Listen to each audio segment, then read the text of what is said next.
We just watched video of your interview on Capitol Hill with reporters where you gloated about how that video of you running from the mob is helping boost your fundraising. Is this all a game to you? Oh, I didn't gloat. I was asked if I regretted anything that I did on January 6th.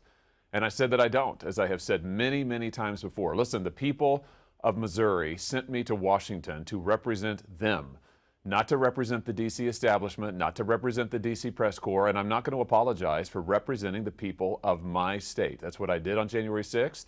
I stand by my actions on that day.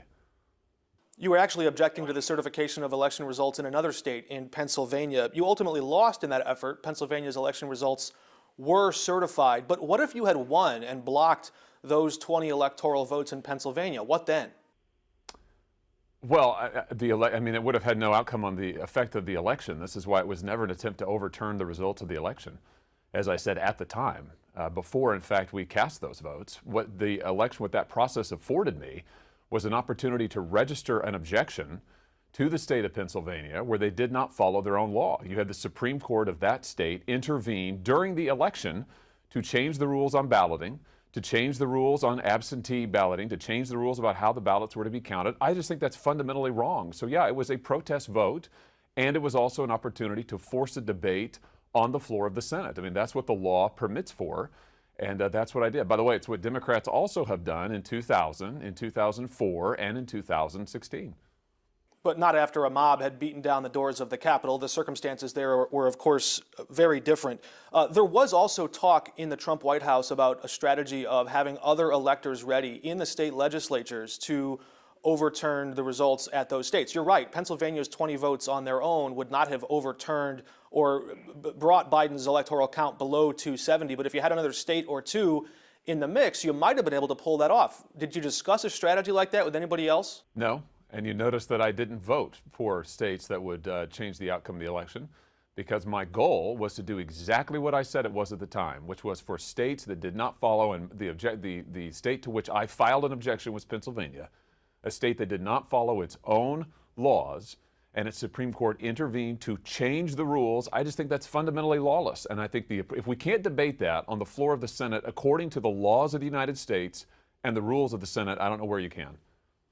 Well, certainly the specifics matter, and the laws that they allowed were to allow ballots that arrived in the mail on or before Election Day to not necessarily include the date stamp, because obviously unless you had a time machine, you could not have sent that ballot after the election if it arrived before the polls closed. I want to move on, though, to this question. We know from President Trump's aides that instead of de-escalating the assault on the Capitol, the one that you later ran from, he was placing phone calls to Republican senators asking them to do exactly what you did.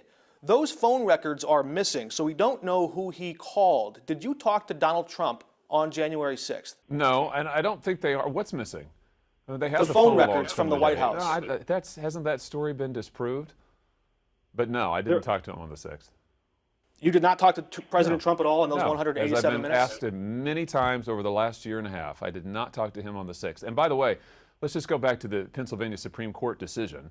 This is a decision that fundamentally, I think, threatens the basic due process clause and maybe the equal protection clause of the United States Constitution insofar as it allows the ballots in Pennsylvania to be treated differently and to be adjudged differently than elsewhere all across the country. I mean, it's a serious, serious issue. And to have, can you imagine the outcry if you had a red state that had changed its balloting rules in a way that decidedly favored another candidate and favored the Republican candidate in the middle of the election? I mean, I just think it is absolute lawlessness, and the right place to debate it was the floor of the Senate. Perhaps our last time questioning you before the Missouri primary on August 2nd, I want to give you a chance to respond to the fact that neither Eric Greitens nor Eric Schmidt would take any of our questions, even when we sent them questions in advance. Vicky Hartzler would. What is the obligation of a Missouri senator or an elected official to engage with and take questions from the press, even when you don't like those questions? Oh, well, listen, I mean, I leave that up to the individual. I just say that for my part, as you know, every week that we're in session and where we can physically do it and we can get to a camera, that I sit down with Missouri reporters and take as many questions as possible. So, you know, we've done literally hundreds and hundreds of one-on-one interviews with Missouri press, local press, just this year alone. So that's my policy, and I'm going to keep doing it.